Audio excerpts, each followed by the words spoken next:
Nous commençons par vous dire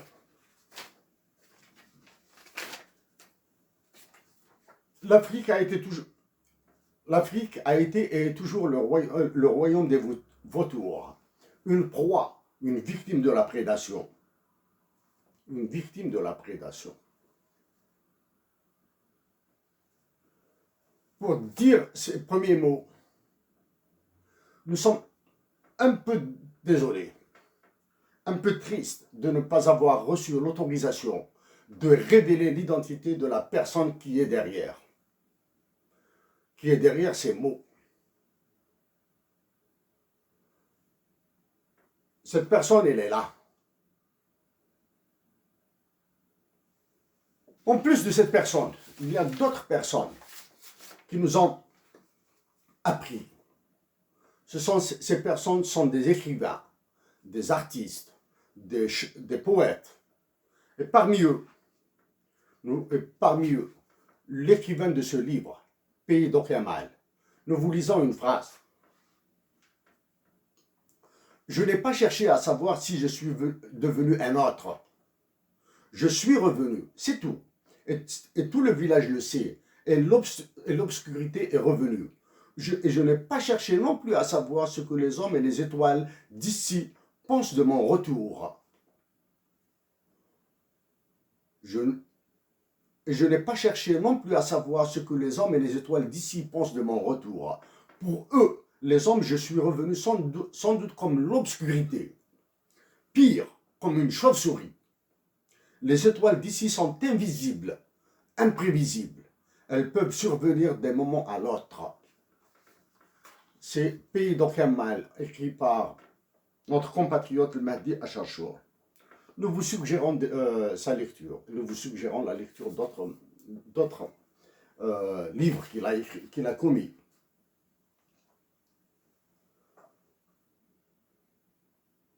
En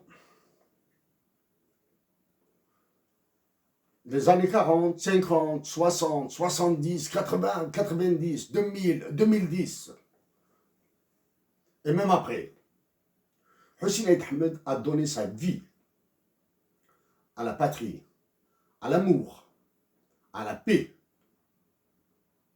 Dans un mois, sera commémoré par ceux qui l'aiment son départ. Hussein Aït Ahmed est l'homme le plus trahi d'Algérie de son vivant et même après.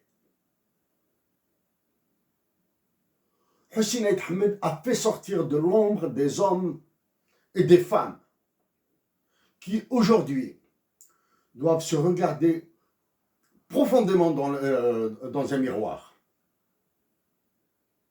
Hussein Aït Ahmed n'a pas besoin d'éloges, n'a pas besoin de reconnaissance de nous autres. La reconnaissance, il l'a eu de plus grand que lui. Pour nous, nous sommes admiratifs de son génie. Pour nous, nous sommes admiratifs de son génie, de sa douance. Nous sommes admiratifs de son patriotisme. C'est l'un des rares hommes à avoir fusionné génie, douance et patriotisme. Pour nous, Hussein, nous disons Hussein, a aussi une autre dimension. C'est la dimension amour, de cet amour que nous portons dans notre cœur pour des personnes que nous aimons, que nous chérissons. Parmi ces personnes, une est venue chez vous, est venue en Afrique centrale, en Ouganda. Comme cet homme, il y en a d'autres. Nous pensons à Modibo Keïta, le Malien. Nous pensons à Walter Sisulu, le Sud-Africain. L'âme, la conscience de l'émancipation, pour l'émancipation des Sud-Africains. Nous pensons aussi à Thomas Sankara, le Burkinabé, qui a vécu si peu pour son peuple, qui a vécu si peu pour toute l'Afrique, à la différence de l'Algérie qui continue à être dénommée ainsi, une dénomination que lui a donnée un militaire français.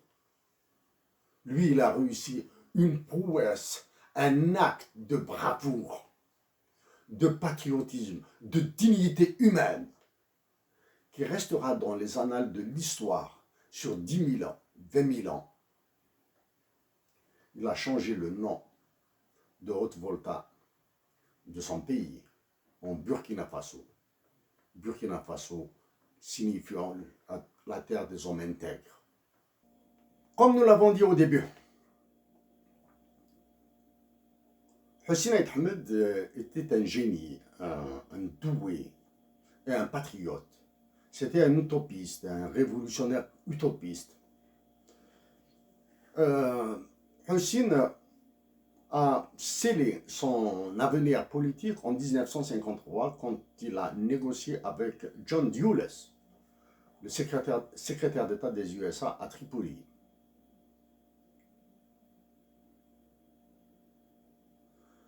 Hussein Ait Ahmed en 1964 a écrit un livre,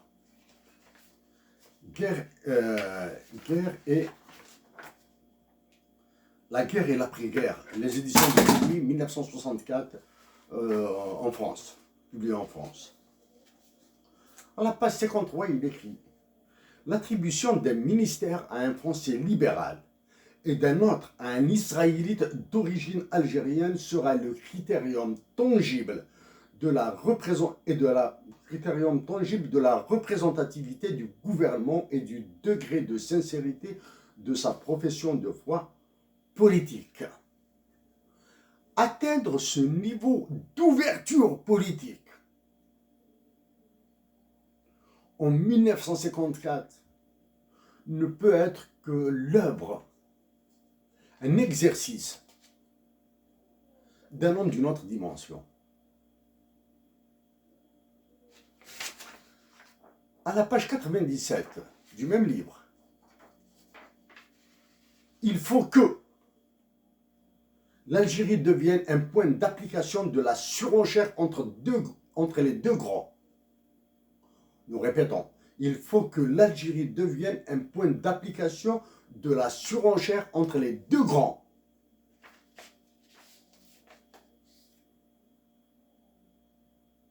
Que Khrouchtchev puisse être amené à dire à la France et aux États-Unis « Bats les pattes en Algérie ».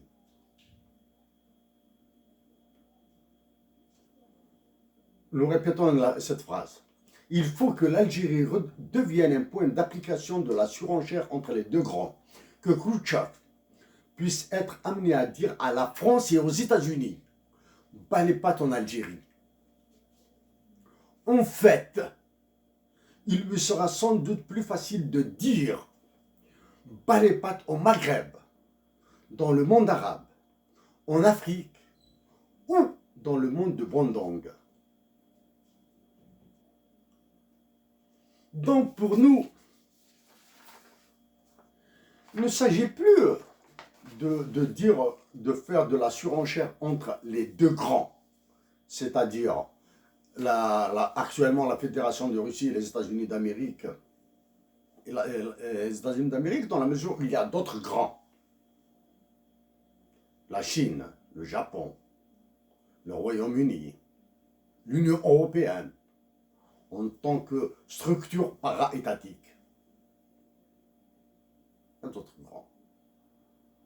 Donc pour nous, il s'agit de dire aux nations africaines, et en particulier aux nations nord-africaines, que ces terres nous appartiennent. Et nous ferons tout pour qu'elles deviennent nos terres de paix, et non pas votre terrain d'affrontement.